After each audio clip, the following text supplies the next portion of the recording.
ہرقل شاہ روم نے قریش کے قافلے میں ایک آدمی بلانے کو بھیجا، اور اس وقت یہ لوگ تجارت کے لیے ملک شام گئے ہوئے تھے، اور یہ وہ زمانہ تھا جب رسول اللہ صلی اللہ علیہ وسلم نے قریش اور ابو سفیان سے ایک وقتی عہد کیا ہوا تھا۔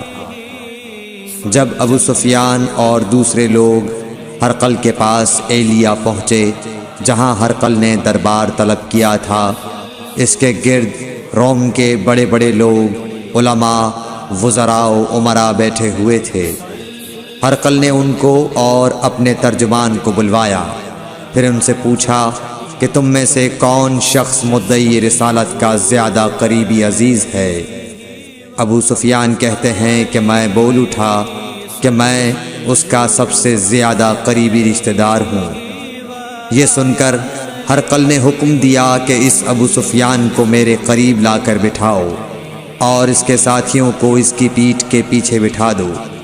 پھر اپنے ترجمان سے کہا کہ ان لوگوں سے کہہ دو کہ میں ابو سفیان سے اس شخص یعنی محمد صلی اللہ علیہ وسلم کے حالات پوچھتا ہوں۔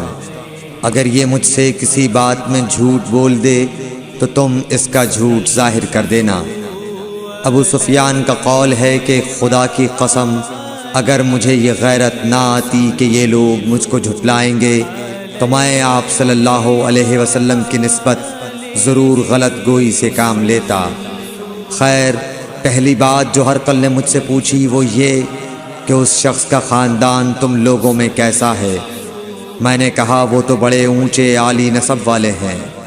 کہنے لگا اس سے پہلے بھی کسی نے تم لوگوں میں ایسی بات کہی تھی؟ میں نے کہا نہیں۔ کہنے لگا اچھا اس کے بڑوں میں کوئی بادشاہ ہوا ہے؟ میں نے کہا نہیں۔ پھر اس نے کہا بڑے لوگوں نے اس کی پیروی اختیار کی ہے یا کمزوروں نے؟ میں نے کہا نہیں، کمزوروں نے۔ پھر کہنے لگا اس کے تابعدار روز بڑھتے جاتے ہیں یا کوئی ساتھی پھر بھی جاتا ہے؟ میں نے کہا نہیں۔ کہنے لگا کیا اپنے اس دعوی نبوت سے پہلے کبھی کسی بھی موقع پر اس نے جھوٹ بولا ہے؟ میں نے کہا نہیں، اور اب ہماری اس سے صلح کی ایک مقررہ مدت ٹھہری ہوئی ہے، معلوم نہیں وہ اس میں کیا کرنے والا ہے۔ ابو سفیان کہتے ہیں میں اس بات کے سوا اور کوئی جھوٹ اس گفتگو میں شامل نہ کر سکا۔ ہرقل نے کہا کیا تمہاری اس سے کبھی لڑائی بھی ہوئی ہے؟ ہم نے کہا کہ ہاں۔ بولا پھر تمہاری اور اس کی جنگ کا کیا حال ہوتا ہے؟ میں نے کہا لڑائی ڈول کی طرح ہے، کبھی وہ ہم سے میدان جنگ جیت لیتے ہیں اور کبھی ہم ان سے جیت لیتے ہیں۔ ہرقل نے پوچھا وہ تمہیں کس بات کا حکم دیتا ہے؟ میں نے کہا وہ کہتا ہے کہ صرف ایک اللہ ہی کی عبادت کرو، اس کا کسی کو شریک نہ بناؤ، اور اپنے باپ دادا کی شرک کی باتیں چھوڑ دو، اور ہمیں نماز پڑھنے، سچ بولنے، پرہیزگاری اور صلہ رحمی کا حکم دیتا ہے۔ یہ سب سن کر پھر ہرقل نے اپنے ترجمان سے کہا کہ ابو سفیان سے کہہ دے کہ میں نے تم سے اس کا نسب پوچھا تو تم نے کہا کہ وہ ہم سے عالی نسب ہے، اور پیغمبر اپنی قوم میں عالی نسب ہی بھیجے جایا کرتے ہیں۔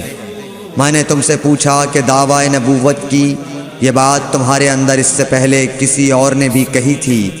تو تم نے جواب دیا کہ نہیں۔ تب میں نے اپنے دل میں کہا کہ اگر یہ بات اس سے پہلے کسی اور نے کہی ہوتی تو میں سمجھتا کہ اس شخص نے بھی اسی بات کی تقلید کی ہے جو پہلے کہی جا چکی ہے۔ میں نے تم سے پوچھا کہ اس کے بڑوں میں کوئی بادشاہ بھی گزرا ہے تو تم نے کہا کہ نہیں۔ تو میں نے دل میں کہا کہ ان کے بزرگوں میں سے کوئی بادشاہ ہوا ہوگا تو کہہ دوں گا کہ وہ شخص اس بہانے اپنے آباء و اجداد کی بادشاہت اور ان کا ملک دوبارہ حاصل کرنا چاہتا ہے۔ اور میں نے تم سے پوچھا کہ اس بات کے کہنے یعنی پیغمبری کا دعویٰ کرنے سے پہلے تم نے کبھی اس کو دروغ گوئی کا الزام لگایا ہے؟ تم نے کہا کہ نہیں۔ تو میں نے سمجھ لیا کہ جو شخص آدمیوں کے ساتھ دروغ گوئی سے بچے وہ اللہ کے بارے میں کیسے جھوٹی بات کہہ سکتا ہے۔ اور میں نے تم سے پوچھا کہ بڑے لوگ اس کے پیرو ہوتے ہیں یا کمزور آدمی؟ تم نے کہا کمزوروں نے اس کی اتباع کی ہے۔ تو دراصل یہی لوگ پیغمبروں کے متبعین ہوتے ہیں۔ اور میں نے تم سے پوچھا کہ اس کے ساتھی بڑھ رہے ہیں یا کم ہو رہے ہیں؟ تم نے کہا کہ وہ بڑھ رہے ہیں، اور ایمان کی کیفیت یہی ہوتی ہے حتیٰ کہ وہ کامل ہو جاتا ہے۔ اور میں نے تم سے پوچھا کہ آیا کوئی شخص اس کے دین سے ناخوش ہو کر مرتد بھی ہو جاتا ہے؟ تم نے کہا نہیں۔ تو ایمان کی خاصیت بھی یہی ہے، جن کے دلوں میں اس کی مسرت رچ بس جائے وہ اس سے لوٹا نہیں کرتے۔ اور میں نے تم سے پوچھا کہ آیا وہ کبھی عہد شکنی کرتے ہیں؟ تم نے کہا نہیں۔ پیغمبروں کا یہی حال ہوتا ہے، وہ عہد کی خلاف ورزی نہیں کرتے۔ اور میں نے تم سے کہا کہ وہ تم سے کس چیز کے لیے کہتے ہیں؟ تم نے کہا کہ وہ ہمیں حکم دیتے ہیں کہ اللہ کی عبادت کرو، اس کے ساتھ کسی کو شریک نہ ٹھہراؤ، اور تمہیں بتوں کی پرستش سے روکتے ہیں، سچ بولنے اور پرہیزگاری کا حکم دیتے ہیں۔ لہٰذا اگر یہ باتیں جو تم کہہ رہے ہو سچ ہیں تو ان قریب وہ اس جگہ کا مالک ہو جائے گا کہ جہاں میرے یہ دونوں پاؤں ہیں۔ مجھے معلوم تھا کہ وہ پیغمبر آنے والا ہے، مگر مجھے یہ معلوم نہیں تھا کہ وہ تمہارے اندر ہوگا۔ اگر میں جانتا کہ اس تک پہنچ سکوں گا تو اس سے ملنے کے لیے ہر تکلیف گوارا کرتا۔ اگر میں اس کے پاس ہوتا تو اس کے پاؤں دھوتا۔ ہرقل نے رسول اللہ صلی اللہ علیہ وسلم کا وہ خط منگایا جو آپ نے وحیہ کلبی رضی اللہ تعالیٰ عنہ کے ذریعے حاکم بصرہ کے پاس بھیجا تھا، اور اس نے وہ ہرقل کے پاس بھیج دیا تھا۔ پھر اس کو پڑھا تو اس میں لکھا تھا، اللہ کے نام کے ساتھ جو نہایت مہربان اور رحم والا ہے۔ اللہ کے بندے اور اس کے پیغمبر محمد صلی اللہ علیہ وسلم کی طرف سے یہ خط ہے شاہ روم کے لیے۔ اس شخص پر سلام ہو جو ہدایت کی پیروی کرے۔ اس کے بعد میں آپ کے سامنے دعوت اسلام پیش کرتا ہوں۔ اگر آپ اسلام لے آئیں گے تو دین و دنیا میں سلامتی نصیب ہوگی، اللہ آپ کو دوہرا ثواب دے گا۔ اور اگر آپ میری دعوت سے روگردانی کریں گے تو آپ کی رعایا کا گناہ بھی آپ ہی پر ہوگا۔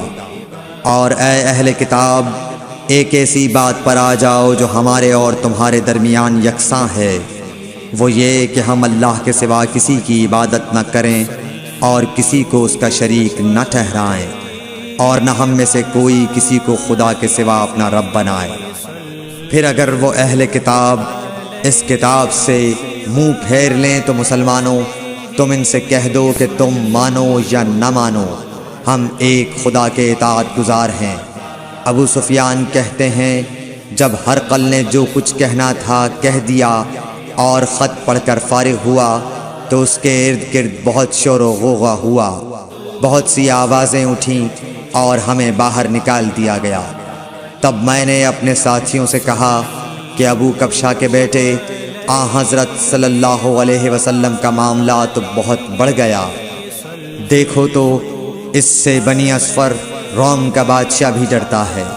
مجھے اس وقت سے اس بات کا یقین ہو گیا کہ حضور صلی اللہ علیہ وسلم ان قریب غالب ہو کر رہیں گے، حتیٰ کہ اللہ نے مجھے مسلمان کر دیا۔ راوی کا بیان ہے کہ ابن ناطور ایلیا کا حاکم ہرقل کا مصاحب اور شام کے نصارہ کا لاٹ پادری بیان کرتا تھا کہ ہرقل جب ایلیا آیا ایک دن صبح کو پریشان اٹھا تو اس کے درباریوں نے دریافت کیا کہ آج ہم آپ کی حالت بدلی ہوئی پاتے ہیں، کیا وجہ ہے؟ ابن ناطور کا بیان ہے کہ ہرقل نجومی تھا، علم نجوم میں وہ پوری مہارت رکھتا تھا۔ اس نے اپنے ہم نشینوں کو بتایا کہ میں نے آج رات ستاروں پر نظر ڈالی تو دیکھا کہ ختنہ کرنے والوں کا بادشاہ ہمارے ملک پر غالب آ گیا ہے۔ بھلا اس زمانے میں کون لوگ ختنہ کرتے ہیں؟ انہوں نے کہا کہ یہود کے سوا کوئی ختنہ نہیں کرتا، سو ان کی وجہ سے پریشان نہ ہوں۔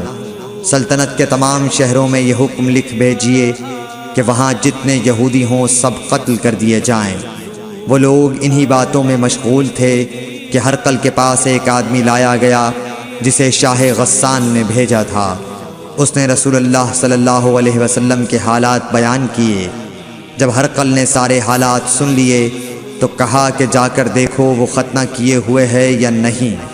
انہوں نے اسے دیکھا تو بتلایا کہ وہ ختنہ کیا ہوا ہے۔ ہرقل نے جب اس شخص سے عرب کے بارے میں پوچھا تو اس نے بتلایا کہ وہ ختنہ کرتے ہیں۔ تب ہرقل نے کہا کہ یہی محمد صلی اللہ علیہ وسلم اس امت کے بادشاہ ہیں جو پیدا ہو چکے ہیں۔ پھر اس نے اپنے ایک دوست کو رومیہ خط لکھا اور وہ بھی علم نجوم میں ہرقل کی طرح ماہر تھا۔ پھر وہاں سے ہرقل حمص چلا گیا۔ ابھی حمص سے نکلا نہیں تھا کہ اس کے دوست کا خط اس کے جواب میں آ گیا۔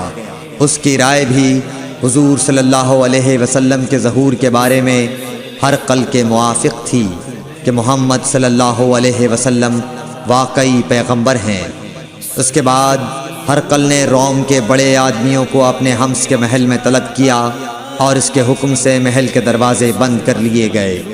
پھر وہ اپنے خاص محل سے باہر آیا اور کہا، اے روم والو، کیا ہدایت اور کامیابی میں کچھ حصہ تمہارے لیے بھی ہے؟ اگر تم اپنی سلطنت کی بقا چاہتے ہو تو پھر اس نبی صلی اللہ علیہ وسلم کی بیعت کر لو اور مسلمان ہو جاؤ۔ یہ سننا تھا کہ پھر لوگ وحشی گدھوں کی طرح دروازوں کی طرف دوڑے مگر انہیں بند پایا۔ آخر جب ہرقل نے اس بات سے ان کی یہ نفرت دیکھی اور ان کے ایمان لانے سے مایوس ہو گیا تو کہنے لگا کہ ان لوگوں کو میرے پاس لاؤ۔ جب وہ دوبارہ آئے تو اس نے کہا، میں نے جو بات کہی تھی اس سے تمہاری دینی پختگی کی آزمائش مقصود تھی، سو وہ میں نے دیکھ لی۔ تب یہ بات سن کر وہ سب کے سب اس کے سامنے سجدے میں گر پڑے اور اس سے خوش ہو گئے۔ بالآخر ہرقل کی آخری حالت یہی رہی۔ صحیح بخاری حدیث نمبر 7۔ صلوا علیہ وآلہ